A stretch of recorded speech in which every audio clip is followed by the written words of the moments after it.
नमस्कार, मी लतिका। आज मी तुम्हाला झटपट अशी मेथीची भाजी बनवून दाखवणार आहे। मेथीची भाजीची रेसिपी पूर्ण बघा, म्हणजे तुमच्या लक्षात येईल की ही मेथीची भाजी कशा प्रकारे केलेली आहे आणि मेथी आपण नीट कशी करतो तशा पद्धतीत नीट केलेले जे देठ वगैरे घेतलेले आहेत आणि जी मोठी मोठी होती ना, ते थोडीशी मी काय केलेलं आहे, धुतल्यानंतर सुरीने मी कापून घेतलेले आहे। पूर्ण जरी तुम्ही कापून घेतली तरी चालेल, तुम्हाला आवडत असेल तर देठ घ्या, नाही घेतली तरी चालेल। जेवढी कवळी देठ घ्यायची तेवढी मी घेतलेली आहेत। कढई गरम करत ठेवली बघा आणि कढई चांगली गरम झालेली आहे। त्यात आपण तेल टाकून घेऊया। तेल किती टाकायचं आपल्याला? अर्धी पळी, जास्त टाकायची गरज नाही। ह्याच्यापेक्षा जरी कमी टाकलं तरी चालेल आणि गरम होऊन देऊया। तेल चांगलं गरम झालेलं आहे, त्याच्यामध्ये टाकायचे छोटा एक चमचा मोहरी, छोटा एक चमचा जिरं, थोडीशी आपल्याला टाकायची हिंग पावडर, त्यात टाकायचं आपल्याला एक मिडियम आकाराचा कांदा असा मोठा मोठा कापून घेतलेला आहे। बारीक जरी कापला तरी पण चालू शकते।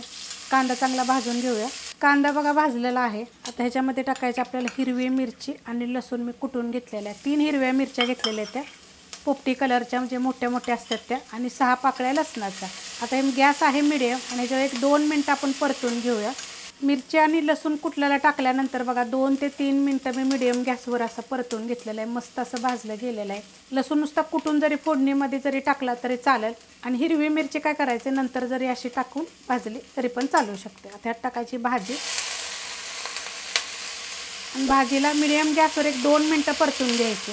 मिडियम गॅसवर बघा मी 2 मिनटं मी परतून घेतलेलं आहे। आता तुम्हाला यात दिसत असेल बघा, मी कवळी कवळी देठंसुद्धा घेतलेली आहेत। जर तुम्हाला आवडत नसेल तर नाही घेतली तरी पण चालू शकतं। गॅस आहे मिडियम।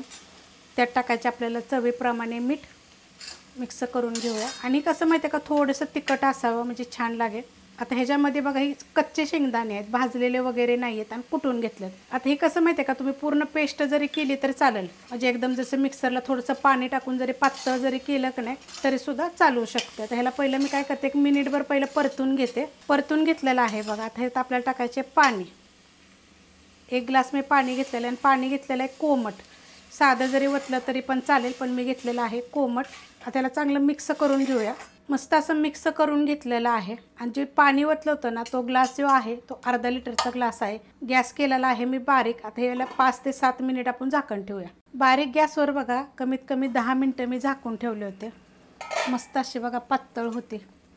पातळ पाहिजे आपल्याला, जास्त सुक्की वगैरे नाही पाहिजे। आणि ह्यात काय केलेलं आहे माहिती आहे का, जे शेंगदाण्याचं कूट जे टाकलं होतं आपण, मोठे मोठे शेंगदाणे कुटलेले, मोठे बारीक असे कुटले होते। एकदम जर बारीक पेस्ट केली की नाही, मिक्सरला थोडंसं पाणी टाकून बारीक पेस्ट करायची तरी पण इतकं छान लागतं ना। तुम्ही अशा पद्धतीनं पातळ भाजी करून बघा, 1 नंबर लागते। जर तुम्हाला लसूणी मेथी वगैरे पाहिजे असले तर ह्याच्या सगळ्या रेसिपी मी अपलोड केलेल्या आहेत। अशा पद्धतीत झटपट अशी गरमीच्या दिवसात थोडीशी लपथबी अशी मेथीची भाजी करून बघा। रेसिपी आवडली तर लाईक करा, सबस्क्राईब करा, कमेंट करा आणि शेअर बी करा।